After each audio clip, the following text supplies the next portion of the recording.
Hey guys, I wanted just to show a quick video clip of the weathering by dripping water lesson. So I have the container set up with 2 rulers. The mint is right in the center of the rulers. And I took a regular push pin and I made a hole in the bottom of the cup.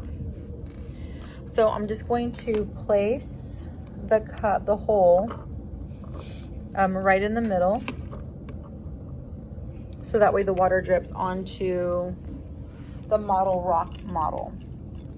Okay. So what we're going to want to tell the kids is that we're going to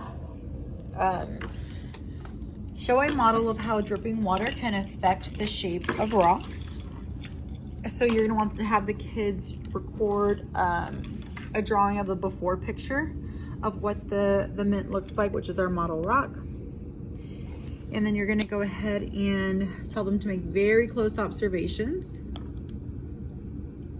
We're going to go ahead and fill the cup.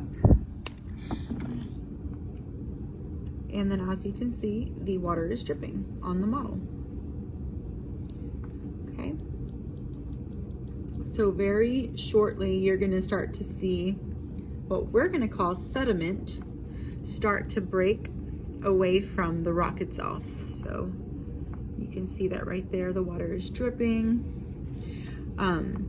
You're gonna make the connection how this rock breaking, how this started happening within maybe 10 to 15 seconds, that every 10 seconds is going to be representing 100 years.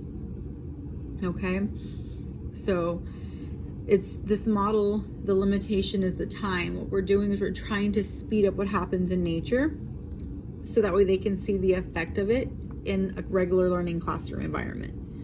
Okay, so we want to make sure we emphasize that. So as you can see, all the way around, the shape of the rock is changing.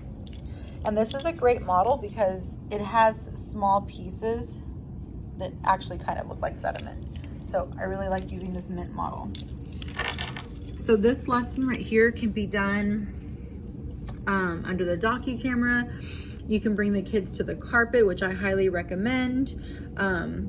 You can just put the mint under the docu-camera at first. That way they can record what it looks like and then bring them to the carpet to observe the changes that happen. You can also make sure to take a before picture and after picture with the iPad so that you guys can include that in maybe a seesaw activity, Chatterpix, or Pick Play Post. This is a great lesson to refer back to and for students to reflect on the model and how it represents weathering in the real world. Okay, so it's already been just 3 minutes and you pretty much have your before and after picture. So this is going to be a student's reference of to how dripping water can affect the shape of rocks and weather them away over time. Okay, there you go.